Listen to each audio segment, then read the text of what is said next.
Hi there YouTube, it's Big Laurie here again. I've been promising this one for ages, so long in fact that there's 20 half crowns in front of you, so I'll do my best to rattle through these as quickly as I can.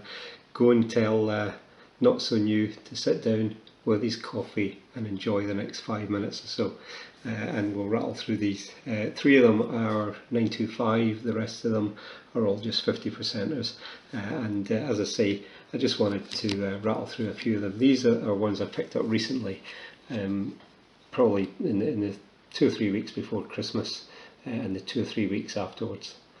And as I say, I'm not going to dwell too much on them. Most of them are fine or better. A couple of them are real crackers. And as I say, I promised Not Sonew that I would post this video. So it's about time I did for him.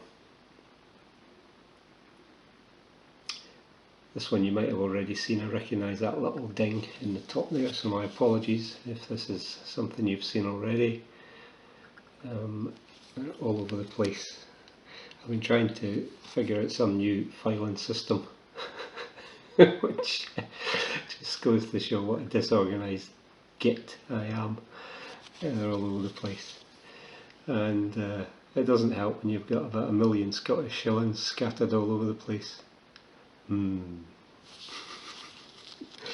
That's that one. These ones now moving on to the 50%. Same kind of design.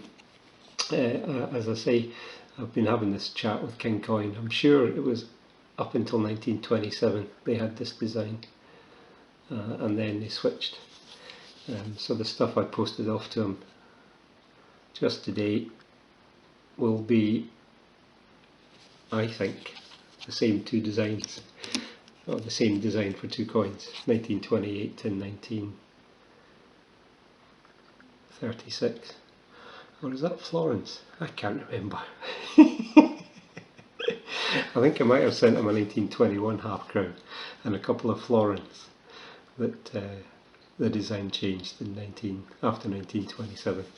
So we'll see. I think I've got a 1927 and a 1928 or 29 here, so we'll see exactly where it goes. A couple of these are just fine, but I didn't pay too much for them, so I'm happy enough with that.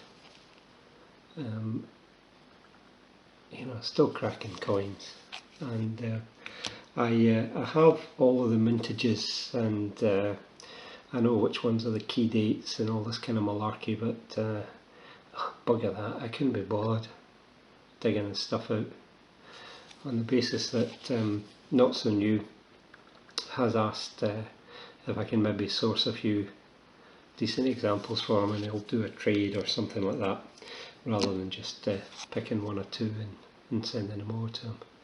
This one's a nice one, mind. And look, 1928 and a different design. Hey, and there you thought I was as thick as shit. Sometimes I almost sound like I know what I'm talking about.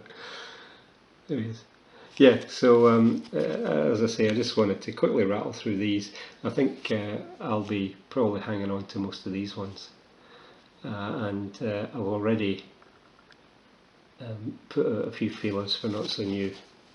He's not asking for much, you know, just 10 or 20.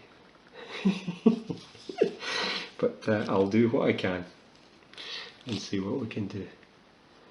1930, this one in fine condition. All of these, well, you know what I'm like when it comes to paying, and because of the fact that they've obviously got value more than the silver content, I will always pay a bit over the odds. But these, by and large, came in at about £3 to £4 each, so somewhere between £15 and £20 equivalent per ounce price, which absolutely isn't cheap, but you know, it's not bullion, it's proper coins, so they're worth every penny. This one's an absolute cracker, 1937, yep. Guess where I got this one? In fact, guess where I got most of them. Jan Couch UK Coins, the most wonderful woman in the world, other than perhaps my wife. My mum's only third in the list. No, I'm only kidding. These next 5 I picked up. They're in kind of fine or slightly better condition, but 5 of them, all from 1938, and believe it or not, they cost £2.30 each. So these are as close to spot as I've ever bought a house crown, I think. £10.11 or something. So about 65 pence over spot per ounce. And as I say, it was an eBay seller who had a shed load of them to sell. A couple of quid each, and then with postage 30p each. And as I say, I picked up 5 of them just to see what they look like. And they're crackers, so you know, I may go back. You know, these types of things are well worth it because from the silver collecting or stacking point of view, it's a good cheap way of adding weight. But also from the point of view of picking them at relatively cheap, they're in good enough condition to be given as gifts or trades or anything like that. So just in case I get fed up sending Scottish shillings every time I send a letter to someone. Yeah, so you know, £2.30p each, £10.11. Hey, you don't get them any better than that, do you? This one didn't cost £2.30p, but again, worth every penny.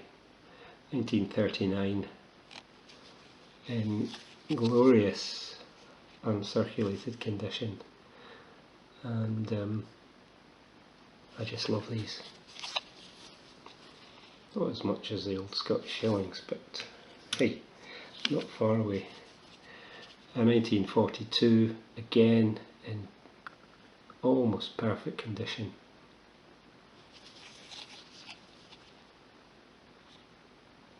Cracking condition. And I think this might be the last one. How's that? You know, rattling through 20 of these buggers in no time at all. You're all bored shitless. This one in 1946, so the last year of silver and coins in the UK, and this one is virtually perfect. So there you go, I'll pop that one down there. Hope I can focus on it, see it for just a moment longer. Please like, subscribe, let me know what you think, any comments, good, bad, indifferent, and until the next time, take care, bye bye.